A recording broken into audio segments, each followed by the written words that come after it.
K M മാണിക്ക് ശേഷം മന്ത്രി കെ ബാബുവിനെ ലക്ഷ്യമിട്ട് ബിജു രമേശ്. സെക്രട്ടേറിയറ്റിലെ ബാബുവിന്റെ ചേംബറിൽ വെച്ച് 2 തവണയായി 50 ലക്ഷം കൈമാറിയെന്ന ബിജു രമേശ്. ബാബുവിനെതിരെ ഈ ആഴ്ച തന്നെ കേസ് ഫയൽ ചെയ്യുമെന്നും ബിജു രമേശ് വ്യക്തമാക്കി. എന്നാൽ ബാർക്കോടിയിൽ തനിക്കൊരു ഭയവുമില്ലെന്ന് മാനനഷ്ട കേസ് പിൻവലിക്കണമെന്നാവശ്യപ്പെട്ട് ബിജു രമേശ് സമീപിച്ചുവെന്നും കേസ് പിൻവലിച്ചില്ലെങ്കിൽ വാ തുറക്കുമെന്ന് ബിജു ഭീഷണിപ്പെടുത്തിയെന്നും ബാബു ആരോപിച്ചു. ബാർക്കോഴ കേസിൽ കെ എം മാണി അടിപതറി വീണ് ഒരു രാത്രി കഴിഞ്ഞ് പുലരുമ്പോൾ അടുത്ത ലക്ഷ്യവുമായി ബിജു രമേശ് മന്ത്രി കെ ബാബുവിനെതിരെ ഒരുങ്ങിക്കഴിഞ്ഞു. 50 ലക്ഷം രൂപ കെ ബാബുവിന് നേരിട്ട് നൽകിയതിന്റെ തെളിവുമായി ഈ ആഴ്ച തന്നെ കേസ് ഫയൽ ചെയ്യുമെന്ന് ബിജു പ്രഖ്യാപിച്ചു കഴിഞ്ഞതോടെ മാണിയെ തറപറ്റിച്ച അതേ രാഷ്ട്രീയ വിധിയുടെ ആയുധങ്ങളെല്ലാം മുനയോടെയും മൂർച്ചയോടെയും ബാബുവിനെയും പിന്തുടരുകയാണ്. 50 ലക്ഷം രൂപ സെക്രട്ടേറിയറ്റിൽ ബാബുവിന്റെ ഓഫീസിൽ കൊണ്ടുപോയി കൊടുത്തത് ഞാനും എന്റെ ഓഫീസിലെ ജനറൽ മാനേജറും പിന്നെ ചേംബറിന്റെ വൈസ് പ്രസിഡന്റ് ആയിരിക്കുന്ന മുഹമ്മദ് റസീഫും ഞങ്ങൾ 3 പേരും കൂടിയാണ് പോയതും ബാബുവിനെ കയറി കണ്ട് കാര്യം പറഞ്ഞപ്പോൾ അദ്ദേഹത്തിന്റെ പ്രൈവറ്റ് സെക്രട്ടറി അടുത്ത മുറിയിലുണ്ട്. അദ്ദേഹം സുരേഷ് ഭായ് അദ്ദേഹത്തെ കൊണ്ട് ഏൽപ്പിക്കാൻ പറഞ്ഞു. ഞാൻ അവിടെ കൊണ്ട് ഏൽപ്പിച്ചിട്ട് ഞങ്ങൾ താഴെ വന്ന് സംസാരിച്ചുകൊണ്ട് നിൽക്കുമ്പോൾ ഇതേ സുരേഷ് ഭായ് തന്നെ ഞങ്ങൾ കൊടുത്ത ബാഗ് കൊണ്ടുവന്ന് ബാബുവിന്റെ കാറിൽ കൊണ്ടുവന്ന് വെക്കുന്നത് ഞങ്ങൾ അന്ന് കണ്ടുകൊണ്ട് താഴെ നിൽക്കുക. ബിജു രമേശിന്റെ ഈ പടയൊരുക്കത്തെ നേരിടാൻ ഒരു മാനനഷ്ട കേസും അത് പിൻവലിക്കാൻ ദൂതനെ അയച്ചുവെന്ന മറ്റൊരു ദുർബലമായ ആരോപണവുമായാണ് ബാബു നേരിടുന്നത്. കഴിഞ്ഞ ഒരു 3 മാസത്തോളമായിട്ട് ബിജു രമേശിൻ്റെ പേരിൽ ഞാൻ കൊടുത്ത കേസുകൾ അവസാനിപ്പിക്കണം എന്ന് പറഞ്ഞ് ബിജു രമേശ് എൻ്റെ ചില സുഹൃത്തുക്കൾ വഴി എന്നെ ബന്ധപ്പെട്ടുകൊണ്ടിരുന്നു. ഈ മാണിസാറിൻ്റെ കേസിൻ്റെ വിധി വന്ന ദിവസം ഏറ്റവും ഒടുവിൽ എൻ്റെ ഒരു സുഹൃത്തിനെ വിളിച്ചിട്ട് അയാൾ പറഞ്ഞു 7 മണിക്കുള്ളിൽ എനിക്ക് മറുപടി കിട്ടണം, കേസ് പിൻവലിക്കണം, അതല്ലെങ്കിൽ ഞാൻ വാ തുറക്കും എന്ന് പറഞ്ഞു. മാണിക്ക് പിന്നാലെ കെ ബാബുവിനെ കൊടുക്കുന്ന കോഴ ആരോപണങ്ങളും കേസും മുഖ്യമന്ത്രി പതിവ് ഭാഷയിൽ എന്നാൽ ഇങ്ങനെ എഴുതിത്തള്ളുന്നു. ഇത്രയും നാൾ എന്ത് ചെയ്യായിരുന്നു? ഒരു കൊല്ലമായിട്ട് ഇത് ചർച്ച ചെയ്യല്ലോ. അപ്പോൾ ഇതിൻ്റെ പുറകിൽ മറ്റെന്തോ രഹസ്യം ഉണ്ടെന്നുള്ളതല്ലേ അതിൻ്റെ അർത്ഥം. News desk. ബിജു രമേശിന്റെ വെളിപ്പെടുത്തലിന്റെ അടിസ്ഥാനത്തിൽ ബാർ കേസിൽ ആരോപണം ഉന്നയിക്കപ്പെട്ട എല്ലാ മന്ത്രിമാർക്കെതിരെയും അന്വേഷണം വേണമെന്ന് കോടിയേരി. അന്വേഷണം കോടതിയുടെ മേൽനോട്ടത്തിൽ വേണമെന്നും കോടിയേരി ആവശ്യപ്പെട്ടു. മന്ത്രി കെ ബാബുവിനെതിരെ കോടതിയിൽ പോകുമെന്ന് പ്രതിപക്ഷ നേതാവ് വി.എസ്. അച്യുതാനന്ദൻ പറഞ്ഞു. മാണിക്കൊപ്പം കൈക്കൂലി വാങ്ങിയ ആളാണ് ബാബു എന്നും വി.എസ്. ആരോപിച്ചു. ബാർക്കോഴയിൽ കേസ് അന്വേഷണം ഫലപ്രദമായി നടന്നാൽ മുഖ്യമന്ത്രിയും പ്രതിയാകുമെന്ന് CPM സംസ്ഥാന സെക്രട്ടറി കോടിയേരി ബാലകൃഷ്ണൻ പറഞ്ഞു. ഇപ്പോൾ ബാബുവിനെതിരായിട്ട് ഉന്നയിക്കപ്പെട്ടിരിക്കുന്ന ആരോപണവും നിയമാനുസൃതമായി അന്വേഷിക്കുകയും അതിൽ വസ്തുത കണ്ടെത്തി നിയമപരമായിട്ടുള്ള നടപടി സ്വീകരിക്കുകയും വേണം. ഉപ്പുതിന്നവരാരാണോ അവരൊക്കെ വെള്ളം കുടിക്കണം. അതിന് സഹായകമായ ഒരു അന്വേഷണമായി ഇത് മാറ്റണം. അത് നടക്കണമെങ്കിൽ കോടതിയുടെ മേൽനോട്ടത്തിൽ തന്നെ അന്വേഷിക്കണം. മന്ത്രി കെ എം മാണി അഗ്നിശുദ്ധി വരുത്തി തിരികെ വരുമെന്ന മുഖ്യമന്ത്രിയുടെ പ്രഖ്യാപനം ബാർക്കോഴ കേസിൽ അന്വേഷണം ഫലപ്രദമാകില്ല എന്നതിന് തെളിവാണെന്നും കോടിയേരി ബാലകൃഷ്ണൻ കൂട്ടിച്ചേർത്തു. അതേസമയം ബാർക്കോഴ കേസിൽ മന്ത്രി കെ ബാബുവിനെതിരെ അന്വേഷണം ആവശ്യപ്പെട്ട കോടതിയെ സമീപിക്കുമെന്ന് പ്രതിപക്ഷ നേതാവ് വി.എസ്. അച്യുതാനന്ദൻ വ്യക്തമാക്കി. ബാബുവിൻ്റെ ബാർക്കോഴ കേസിൽ ക്വിക്ക് വെരിഫിക്കേഷൻ നടത്തി FIR ഇടാനുള്ള നടപടി സ്വീകരിക്കണമെന്ന് ആവശ്യപ്പെട്ടുകൊണ്ട് ഇപ്പോഴത്തെ വിജിലൻസ് ഡയറക്ടർക്ക് ഞാൻ ഇന്ന് കത്ത് നൽകിയിരിക്കുകയാണ്. ഇക്കാര്യത്തിൽ കാലവിളംബമുണ്ടായാൽ ബാബുവിനെതിരെയുള്ള കോഴക്കേസിൽ കോടതിയെ സമീപിക്കുമെന്ന് പറയാൻ ഞാൻ ആഗ്രഹിക്കുന്നു. സരിത, സലിംരാജ്, ബാർക്കോഴ എന്നിവയിലൊക്കെ പ്രതിയാകാൻ തെളിവുകളുള്ള മുഖ്യമന്ത്രി രാജിവെച്ചേ മതിയാകും. രാജിവെച്ച് പാലയിലേക്ക് മടങ്ങുന്ന കെ എം മാണിക്ക് പൗരസ്വീകരണം നൽകുന്നതിനെക്കുറിച്ചുള്ള മാധ്യമപ്രവർത്തകരുടെ ചോദ്യത്തിന് വി.എസിന്റെ പ്രതികരണം ഇങ്ങനെയായിരുന്നു. നാണം കെട്ടവനും ആലും തമ്മിലുള്ള ബന്ധത്തെപ്പറ്റി നമ്മൾ പറഞ്ഞു കേട്ടിട്ടുള്ളതല്ലേ. അപ്പോൾ അങ്ങനെ ഉള്ള ആളുകൾ സ്വീകരണം കൊടുത്തു എന്ന് വരാം. News bureau, Thiruvananthapuram. കെ ബാബുവിനെതിരെ മാണി വിഭാഗം ബിജു രമേശിന്റെ ആരോപണങ്ങളിൽ തുടരന്വേഷണം നടത്തണം. ബാർ ഉടമകളുടെ പിരിവിനെക്കുറിച്ചും വിശദമായ അന്വേഷണം നടത്തണമെന്നും മാണിക്കും ബാബുവിനും 2 നീതിയെന്നും ആരോപണം. സ്റ്റിയറിംഗ് കമ്മിറ്റി അംഗം KJ ദേവസ്യാണ് ആവശ്യമുന്നയിച്ചത്. ചെന്നിത്തലയ്ക്കും ശിവകുമാറിനുമെതിരെയുള്ള ആരോപണങ്ങളും അന്വേഷിക്കണമെന്നും KJ ദേവസ്യ ആവശ്യപ്പെട്ടു. കെ എം മാണിയുടെ രാജിക്ക് ശേഷം 1ാം നിര നേതാക്കൾ തെളിച്ചു പറയാതെ മനസ്സിൽ വെക്കുന്ന കാര്യങ്ങളാണ് 2ാം നിര നേതാക്കൾ തുറന്നടിക്കുന്നത്. കെ ബാബുവിനെതിരെ ശക്തമായ ആരോപണമുയർന്നിട്ടും കേസ് എഴുതിത്തള്ളിയ സാഹചര്യം സ്റ്റിയറിംഗ് കമ്മിറ്റി അംഗം KJ ദേവസ്യ ചൂണ്ടിക്കാട്ടുന്നു. നേരെ മറിച്ച് ബിജു രമേശ് പറയുന്നു, ഞാൻ നേരിട്ട് ചെന്ന് കേരളത്തിൻ്റെ എക്സൈസ് മന്ത്രിക്ക് ഇത്ര ലക്ഷം രൂപ ഇന്ന ആവശ്യത്തിന് വേണ്ടി കൈക്കൂലിയായി കൊടുത്തു എന്ന് കൃത്യമായി പറഞ്ഞിട്ടുണ്ട്. KM മാണിക്ക് എതിരായിട്ട് ഒരാരോപണമുണ്ടായപ്പോൾ ഉടനെ ത്വരിത പരിശോധന നടത്തുന്നു, അനാവശ്യമായ തിടുക്കം കാണിക്കുന്നു, ലളിതകുമാരി കേസ് പലവട്ടം പറയുന്നു. അതിൻ്റെ എല്ലാം പേരിൽ KM മാണിയെ എങ്ങനെ ക്രൂശിക്കാമെന്നുള്ളതിൻ്റെ ഗവേഷണമാണ് നമ്മുടെ നാട്ടിൽ നടക്കുന്നത്. ബാർ ഉടമകളുടെ മുഴുവൻ ആരോപണത്തിലും വിശദ അന്വേഷണം വേണം. ബാർ അസോസിയേഷൻ്റെ ആളുകൾ പറയുന്നത് 15 കോടിയുണ്ട്, 20 കോടിയുണ്ട് പിരിച്ചു, അവർക്ക് ആർക്കൊക്കെയോ കൊടുത്തു. അങ്ങനെയാണ് എങ്കിൽ ഇവർ പിരിച്ച മൊത്തം തുകയുടെയും കണക്ക് പരിശോധനാ വിധേയമാക്കേണ്ടതല്ലേ? അവർ കൊടുത്തു എന്ന് പറയുന്നു, ആർക്കൊക്കെയാണ് കൊടുത്തത്? ബാർ കേസിൽ തുടർ നിയമ നടപടികളുടെ സാഹചര്യം പരിശോധിക്കുന്നതിനോടൊപ്പം ബാർ ഉടമകളിൽ നിന്നും വിശദ വിവരങ്ങളും മാണി വിഭാഗം ശേഖരിക്കുന്നുണ്ട്. News bureau, Thiruvananthapuram. മാണിക്ക് പിന്നാലെ പലരും കുടുങ്ങുമെന്ന് എലഗൻസ് ബിനോയ്. മാണി, ഉമ്മൻചാണ്ടി, ചെന്നിത്തല, ബാബു, ശിവകുമാർ എന്നിവരുടെ ചിത്രം വെച്ച് ബിനോയുടെ ഫേസ്ബുക്ക് പോസ്റ്റ്. ഇന്ന് ഞാൻ നാളെ നീയൊക്കെ എന്നാണ് ബിനോയ് ഫേസ്ബുക്കിൽ പോസ്റ്റ് ചെയ്തത്. ബാർക്കോഴ കേസിലെ മാണിയുടെ രാജി സമൂഹമാധ്യമങ്ങളിൽ വ്യാപകമാകുമ്പോഴാണ് ബാർ ഉടമ എലഗൻ ബിനോയുടെ ഫേസ്ബുക്ക് പോസ്റ്റ്. കോഴ ഇടപാടുകളിൽ മാണിക്ക് പിന്നാലെ ഉമ്മൻചാണ്ടിയും രമേശ് ചെന്നിത്തലയും കെ ബാബുവും VS ശിവകുമാറും കുടുങ്ങുമെന്ന സൂചനയുമായാണ് ബിനോയ് രംഗത്തെത്തിയിരിക്കുന്നത്. ഇന്നു ഞാൻ നാളെ നീയൊക്കെ എന്ന തലവാചകത്തിലാണ് ചിത്രങ്ങൾ പോസ്റ്റ് ചെയ്തിരിക്കുന്നത്. ബാർക്കോഴ കേസിൽ കൂടുതൽ അന്വേഷണം നടത്തിയാൽ മുഖ്യമന്ത്രി അടക്കം കുടുങ്ങും എന്ന് ചിത്രങ്ങൾക്ക് അർത്ഥവ്യാപ്തിയുണ്ട്. സർക്കാരിന്റെ ബാർ നയം അട്ടിമറിക്കുന്നതിന് മാണിയെ കൂടാതെ മറ്റു മന്ത്രിമാർക്കും കോഴ നൽകിയതായി ബിനോയ് വെളിപ്പെടുത്തിയിരുന്നു. ബിനോയ്ക്ക് പിന്തുണ പ്രഖ്യാപിച്ച് നിരവധി കമന്റുകളുമുണ്ട്. മന്ത്രി കെ ബാബു തേനിയിൽ 200 ഏക്കർ സ്ഥലം വാങ്ങിയതടക്കമുള്ള ആരോപണങ്ങൾ പോസ്റ്റിൽ വന്ന കമന്റിലുണ്ട്. News desk. മാണി രാജിവെച്ചതിന് തൊട്ടുപിന്നാലെ കോൺഗ്രസ് നേതൃത്വത്തിനെതിരെ പരോക്ഷ വിമർശനവുമായി മാണി ഗ്രൂപ്പ് നേതാക്കൾ രംഗത്ത്. മാണിക്കെതിരെ നടന്ന ഗൂഢാലോചന പുറത്തുവരുമെന്ന് നേതാക്കൾ തുറന്നടിച്ചു. അതേസമയം PJ ജോസഫ് രാജിവെക്കാത്തത് മാണി ഗ്രൂപ്പിൽ പ്രതിസന്ധി രൂക്ഷമാക്കിയിരിക്കുകയാണ്. പാർട്ടി പിളർപ്പിലേക്ക് നീങ്ങുന്നുവെന്ന സൂചനകളാണ് പുറത്തുവരുന്നത്. മാണിക്കെതിരെ നടന്നത് ഗൂഢാലോചനയാണെന്നും മാണിയെ ഒറ്റപ്പെടുത്തിയെന്നുമുള്ള വികാരമാണ് പാർട്ടി നേതൃത്വത്തിനുള്ളത്. ഗൂഢാലോചന എന്തെന്ന് പറയേണ്ടപ്പോൾ പറയുമെന്നാണ് മുതിർന്ന നേതാവ് ജോസഫ് എം പുതുശ്ശേരി വ്യക്തമാക്കിയത്. ഗൂഢാലോചനയാണ് എന്നുള്ള കാര്യത്തിൽ യാതൊരു സംശയവുമില്ല. കാരണം ബാർക്കോഴ പോലെയുള്ള ഒരു ആരോപണത്തിൽ ധനകാര്യമന്ത്രി KM മാണിക്ക് എന്താ പങ്ക്? ബാർ പുതുക്കുന്നത്, ലൈസൻസ് കൊടുക്കുന്നത് മാണി സാറല്ല. അല്ലെങ്കിൽ അങ്ങനെയുള്ള മന്ത്രിസഭയുടെ മുമ്പിൽ വന്നാൽ കേരളത്തിലെ മറ്റെല്ലാ മന്ത്രിമാർക്കും ഉള്ളതുപോലെയുള്ള ഒരു റോളാണ് അദ്ദേഹത്തിനുള്ളത്.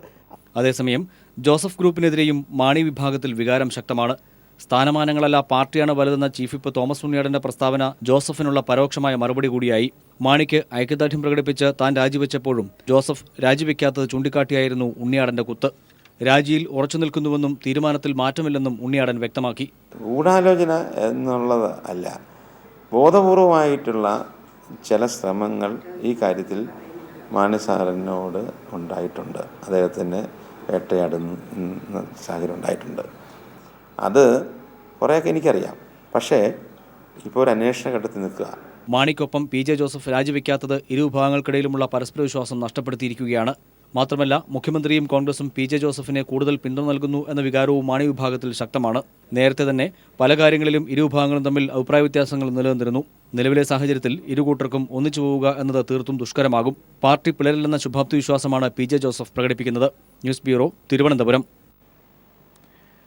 മാണിയുടെ ഒഴിവിൽ കേരള കോൺഗ്രസിൽ നിന്ന് പകരം മന്ത്രി ഉണ്ടാകില്ലെന്ന് ഉറപ്പായി. നിയമ വകുപ്പുകൾ മുഖ്യമന്ത്രി കൈകാര്യം ചെയ്യും. ചീഫ് വിപ്പ് സ്ഥാനത്ത് നിന്നുള്ള ഉണ്ണിയാടന്റെ രാജി സ്വീകരിച്ചിട്ടില്ല. അതേസമയം മാണിയെ അനുനയിപ്പിക്കാനുള്ള ശ്രമങ്ങൾ കോൺഗ്രസ് നേതാക്കൾ ഊർജിതമാക്കി. മാണി രാജിവെക്കുന്ന ഒഴിവിലേക്ക് കേരള കോൺഗ്രസിൽ നിന്ന് പകരം മന്ത്രി ഉണ്ടാകില്ലെന്ന് ഉറപ്പായി. രാവിലെ നടന്ന കൂടിക്കാഴ്ചയിൽ നിയമ, ഭവന വകുപ്പുകൾ കൈവശം വയ്ക്കാൻ മാണി മുഖ്യമന്ത്രിയോട് ആവശ്യപ്പെട്ടു. ഒപ്പം രാജിവെക്കാൻ തയ്യാറാകാത്ത PJ ജോസഫിലേക്ക് ധനവകുപ്പ് എത്തുന്നതിൽ മാണിക്ക് താല്പര്യമില്ല. ഉണ്ണിയാടന്റെ രാജി തൽക്കാലം സ്വീകരിക്കില്ലെന്ന് മന്ത്രിസഭാ യോഗത്തിന് ശേഷം മുഖ്യമന്ത്രി വ്യക്തമാക്കി. സാറിനോട് ആലോചിച്ചിട്ട് ആവശ്യമായ നടപടിയെടുക്കും. പിന്നെ ഫിനാൻസിൻ്റെ കാര്യത്തിൽ പുതിയതായിട്ടുള്ള നിർദ്ദേശമൊന്നും അദ്ദേഹം പറഞ്ഞില്ല. തൽക്കാലം മുഖ്യമന്ത്രി കൈകാര്യം ചെയ്യാനാണ് അദ്ദേഹത്തിൻ്റെ അഭിപ്രായം പറഞ്ഞത്. അത് സ്വാഭാവികമായിട്ടും വരുന്നൊരു നടപടിയാണ്. ധനവകുപ്പ് ഏറ്റെടുത്തതോടെ ഫെബ്രുവരിയിൽ ബജറ്റ് അവതരണം ഉൾപ്പെടെയുള്ള കാര്യങ്ങൾ മുഖ്യമന്ത്രിയിലേക്ക് എത്തും. അതേസമയം മാണിയെ അനുനയിപ്പിക്കാനുള്ള ശ്രമങ്ങൾ കോൺഗ്രസിൽ ശക്തമായി. മുഖ്യമന്ത്രി ഉമ്മൻചാണ്ടി, മാണിയോടൊപ്പം ആരോപണ വിധേയനായ മന്ത്രി കെ ബാബു, രമേശ് ചെന്നിത്തല തുടങ്ങിയവർ മാണിയുമായി രാവിലെ കൂടിക്കാഴ്ച നടത്തി. News bureau, Thiruvananthapuram. രാജിക്ക് ശേഷവും കെ എം മാണിയുടെ ഔദ്യോഗിക വസതി പ്രശാന്ത് ഇന്നും രാഷ്ട്രീയ ചർച്ചകളാൽ സജീവമായിരുന്നു. സമവായത്തിന്റെ ഭാഗമായി മുഖ്യമന്ത്രി ഉമ്മൻചാണ്ടിയും മറ്റ് മന്ത്രിമാരും കെ എം മാണിയെ സന്ദർശിച്ചു. കേരള കോൺഗ്രസ് എമ്മിൽ ഭിന്നതയില്ലെന്ന് ജോസഫ് വിഭാഗം നേതാക്കൾ കൂടിക്കാഴ്ചയ്ക്ക് ശേഷം പ്രതികരിച്ചു. കഴിഞ്ഞ ദിവസം വലിയ രാഷ്ട്രീയ ചരിത്ര മുഹൂർത്തത്തിന് സാക്ഷ്യം വഹിച്ച പ്രശാന്ത് എന്ന കെ എം മാണിയുടെ ഔദ്യോഗിക വസതി ഇന്ന് ഏറെ മൂകമായിരുന്നു. ആളൊഴിഞ്ഞ പൂരപ്പറമ്പ് പോലെ. പിന്നീടാണ് രാഷ്ട്രീയ കൂടിക്കാഴ്ചകളും ചർച്ചകളും ഇവിടെ ആരംഭിക്കുന്നത്. മന്ത്രിസഭാ യോഗം ആരംഭിക്കുന്നതിന് മുന്നോടിയായി ആദ്യം മുഖ്യമന്ത്രി ഉമ്മൻചാണ്ടി, തുടർന്ന് മന്ത്രിമാരായ K P Mohanan, K Babu, Ramesh Chennithala എന്നിവർ പ്രശാന്തിലെത്തി കെ എം മാണിയുമായി കൂടിക്കാഴ്ച നടത്തി. കൂടിക്കാഴ്ച വ്യക്തിപരം എന്നല്ലാതെ കൂടുതലൊന്നും പ്രതികരിക്കാൻ ആരും തയ്യാറായില്ല. തുടർന്ന് ഏവരും ധനമന്ത്രി പദം ഒഴിച്ചിട്ടുള്ള ആദ്യത്തെ മന്ത്രിസഭാ യോഗം ചേർന്നു. മന്ത്രിസഭയ്ക്കു ശേഷം മന്ത്രിമാരായ V S Shivakumar, Shibu Baby John, M K Muneer തുടങ്ങിയവരും കെ എം മാണിയെ വീട്ടിലെത്തി സന്ദർശിച്ചു. അതിനിടയിൽ ജോസഫ് വിഭാഗം നേതാക്കളായ ടി യു കുരുവിള, മോൻസ് ജോസഫ് തുടങ്ങിയവരും എത്തി.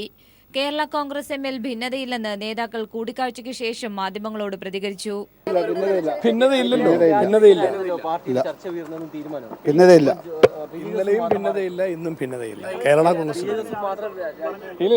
പാലായിൽ നിന്നുള്ള പാർട്ടി നേതാക്കളും പ്രശാന്തിയിലുണ്ടായിരുന്നു. ഇനി മറ്റ് ഔദ്യോഗിക പരിപാടികൾ ഒന്നുമില്ലാതെ കെ എം മാണി 13-ാം തീയതി തിരുവനന്തപുരത്ത് നിന്നും പാലായ്ക്ക് മടങ്ങും. ധനമന്ത്രി പദത്തിന്റെ ആഢ്യതമില്ലാതെ. എസ് ഷീജ, തിരുവനന്തപുരം. ബാർക്കോഴ വീണ്ടും UDF-ന് കീറാമുട്ടിയാകുന്നു. കെ എം മാണിക്ക് ശേഷം എക്സൈസ് മന്ത്രി കെ ബാബുവിലേക്കാണ് ബാർക്കോഴയുടെ കുന്തമുന നീളുന്നത്. താൻ ബലിയാടാക്കപ്പെട്ട സാഹചര്യത്തിൽ ബാർക്കോഴയിൽ മറ്റ് മന്ത്രിമാർക്കുള്ള പങ്ക് പുറത്തുവിടുകയാണ് മാണിയുടെ ലക്ഷ്യം. ഈ പശ്ചാത്തലത്തിൽ മാണിയെ മയപ്പെടുത്തി നിർത്തുകയെന്നതും UDF-ന് വലിയ വെല്ലുവിളിയാണ്. സംസ്ഥാനത്തെ അതികായനായിരുന്ന ധനമന്ത്രി കെ എം മാണിയുടെ രാജിയിൽ വരെ കൊണ്ടെത്തിച്ച ബാർക്കോഴ അഴിമതിയുടെ ഭീതിയിൽ നിന്നും UDF-ന് ഇനിയും കരകയറാൻ സാധിച്ചിട്ടില്ല. കെ എം മാണിക്ക് ശേഷം മന്ത്രി കെ ബാബുവിലേക്കാണ് ബാർക്കോഴയുടെ കുന്തമുന നീളുന്നത്. കെ എം മാണിയെ അവസാന ഘട്ടത്തിൽ കൈയൊഴിഞ്ഞതുപോലെ ബാബുവിനെ മുഖ്യമന്ത്രി കൈവെടിയില്ല. അതേസമയം താൻ ബലിയാടാക്കപ്പെട്ട സാഹചര്യത്തിൽ മറ്റു മന്ത്രിമാർക്ക് ബാർക്കോഴയിലുള്ള പങ്ക് പുറത്തുവിടുകയാകും കെ എം മാണിയുടെ പ്രധാന ലക്ഷ്യം. ഇതിന് ഒരു തടയിടുകയാകും UDF-ന്റെ പ്രധാന അജണ്ട. അതിനായി മാണിയെ മയപ്പെടുത്തി നിർത്തുകയെന്നതാണ് UDF-ന് മുന്നിലുള്ള വലിയ വെല്ലുവിളിയും. ബാർക്കോഴയിൽ മാണിയുടെ രാജിക്കായി മുറവിളി കൂട്ടിയ കോൺഗ്രസുകാരുടെ നിലപാടും ഇതിൽ നിർണായകമാകും. ബാബുവിനെയും ആരോപണ വിധേയരായ മറ്റു മന്ത്രിമാരെയും സംരക്ഷിക്കാനുള്ള മുഖ്യന്റെ നിലപാട് കോൺഗ്രസിനുള്ളിൽ തന്നെ വലിയ തർക്കങ്ങൾക്കാകും വഴിവെക്കുക. ചുരുക്കത്തിൽ ബാർക്കോഴയിൽ കെ എം മാണിയെ ബലിയാടാക്കി രക്ഷപ്പെടാനുള്ള UDF നീക്കം ഇരട്ടപ്രഹരമായി തിരിച്ചടിച്ചിരിക്കുകയാണ് ആരോപണം ബാബുവിലേക്ക് തിരിഞ്ഞതിലൂടെ. News bureau, Thiruvananthapuram. ലീഗ് യോഗത്തിന് ശേഷം ടി മുഹമ്മദ് ബഷീർ മാധ്യമപ്രവർത്തകരെ കാണുകയാണ്. അതിന്റെ ശബ്ദ സംപ്രേഷണം. നീക്കങ്ങളെ ശക്തിയുക്തം എതിർക്കുന്ന കാര്യത്തിലും UDF-ന്റെ ഭാഗത്തും വീഴ്ചകൾ ഉണ്ടായിട്ടുണ്ട്. അത് തീർച്ചയായിട്ടും ഗൗരവമായ സംഗതിയാണ്, തിരുത്തേണ്ടതുമാണ്. നമുക്കെല്ലാം അറിയാവുന്നതുപോലെ ഫാസിസ്റ്റ് വർഗീയ ഭീഷണിക്കെതിരായി ഏറ്റവും ശക്തമായി നിലകൊള്ളാൻ കഴിയുന്നത് ദേശീയ തലത്തിൽ തന്നെ കോൺഗ്രസ് അടക്കം ഉൾക്കൊള്ളുന്ന മതേതര ജനാധിപത്യ പ്രസ്ഥാനങ്ങളുടെ കൂട്ടായ്മ കൊണ്ട് മാത്രമാണ്. അതെല്ലാം വെച്ചുകൊണ്ട് അതിനനുസരിച്ച് നമ്മുടെ നാട്ടിൽ പഞ്ചായത്ത് തെരഞ്ഞെടുപ്പിന്റെ കാലമാണ്. അത് പഞ്ചായത്തിനെ ബാധിക്കുന്ന കാര്യമാണെങ്കിൽ പോലും ഈ വളരെ വലിയ ദേശീയ തലത്തിലുള്ള സംഗതികളെ കുറിച്ചുള്ള UDF-ന്റെ പ്രതികരണം സന്ദർഭത്തിനനുസരിച്ച് ഉയർന്നതായിരുന്നില്ല എന്നതിന്റെ അതിന്റെ ഒരു ഇമ്പാക്റ്റും തീർച്ചയായിട്ടും ഇതിനെ സ്വാധീനിച്ചു. അതിനെ സംബന്ധിച്ച് ഞങ്ങൾ എടുത്തിട്ടുള്ള രാഷ്ട്രീയ പ്രമേയത്തിന്റെ കാര്യം ഞാൻ ഇതും കൂടി വിശദീകരിച്ചതിന് ശേഷം പറയാം. പിന്നെ പഞ്ചായത്തിൽ ഇപ്പോൾ തെരഞ്ഞെടുപ്പ് കഴിഞ്ഞ് പുതിയ ഭാരവാഹികളെ, പ്രസിഡന്റ്, സ്റ്റാൻഡിംഗ് കമ്മിറ്റി ചെയർമാൻമാർ, വൈസ് പ്രസിഡന്റ്, ഇതൊക്കെ തീരുമാനിക്കാൻ വേണ്ടി പോവുകയാണ്. പലയിടത്തും കക്ഷിബന്ധങ്ങളിൽ അങ്ങോട്ടും ഇങ്ങോട്ടും ചില വ്യത്യാസങ്ങളും കാര്യങ്ങളൊക്കെ ഉണ്ടായിട്ടുണ്ട്. എങ്കിൽ പോലും ഒരു കാര്യത്തിൽ ശക്തമായ നിർബന്ധം ഞങ്ങൾക്കുണ്ട്, ഞങ്ങൾ പ്രഖ്യാപിച്ചിട്ടുണ്ട്. യാതൊരു പരിസ്ഥിതിയിലും BJP-യുടെ പിന്തുണ, SDPI-യുടെ പിന്തുണ, വെൽഫെയർ പാർട്ടിയുടെ പിന്തുണ ലീഗ് യോഗത്തിന് ശേഷം ഇ.ടി. മുഹമ്മദ് ബഷീർ മാധ്യമങ്ങളെ കാണുകയായിരുന്നു. UDF-ൽ വീഴ്ചകൾ വന്നിട്ടുണ്ടെന്ന് ഇ.ടി. മുഹമ്മദ് ബഷീർ വ്യക്തമാക്കി. ഇത്തരം വീഴ്ചകൾ ഏറെ ഗൗരവമുള്ളതെന്നും അദ്ദേഹം പറയുകയുണ്ടായി. കോഴ കൊടുക്കുന്നതും വാങ്ങുന്നതും പുറത്തു പറയുന്നതും മാന്യതയില്ലെന്ന് SNDP യോഗം general secretary Vellappally Natesan. Joseph കൂടെ നിൽക്കാത്തത് പിന്നിൽ നിന്ന് കുത്തിയതിന് സമാനമെന്നും മാണിയുടെ ഇനിയുള്ള നിലപാട് നിയമസഭാ തെരഞ്ഞെടുപ്പിനെ ബാധിക്കുമെന്നും വെള്ളാപ്പള്ളി പറഞ്ഞു. കോടതിയുടെ വിധിയുടെ അടിസ്ഥാനത്തിൽ മറ്റൊരു കേസ് വന്നിട്ടില്ലല്ലോ. മാണിയെ ക്രൂശിച്ചു എന്നും ബാക്കിയുള്ളവർ പുണ്യാളന്മാരുമായി എന്ന് പറയുന്നതോടൊപ്പം തന്നെ ഒരു കാര്യമുണ്ട്. കൊടുക്കണമെന്നും പറയാൻ പാടില്ല, മേടിക്കണമെന്നും പറയാൻ പാടില്ല. പിന്നെ ഒരു മര്യാദ എന്ന് വെച്ചാൽ ഞങ്ങളൊക്കെ ഒരുപാട് കൊടുക്കുകയും മേടിക്കുകയും ചെയ്തിട്ടുള്ള എല്ലാ രാഷ്ട്രീയ കക്ഷികളും കൊടുത്തു തന്ന് ഞങ്ങളാരും പറഞ്ഞു നടക്കാറില്ല. നമ്മൾ അറിഞ്ഞു കൊടുക്കുകയാണ്, അവരറിഞ്ഞു മേടിക്കുകയാണ്. അതുപോലെ നമ്മൾ പറഞ്ഞു നടക്കുക എന്നുള്ളത് നമ്മുടെ ആരുടെയും ഒരു സംസ്കാരത്തിന് ചേർന്നതല്ല. പിന്നെ മാണിയെ സംബന്ധിച്ചിടത്തോളം അദ്ദേഹത്തിന് ബാക്കിയുള്ളവർ ക്രൂശിച്ചു എന്ന് പറയുന്നതിനേക്കാൾ ഉപരിയും ഇത്തരണത്തിൽ അദ്ദേഹം രാജിവെച്ചത് അദ്ദേഹത്തിന് ഒരു തിളക്കം ഉണ്ടായി.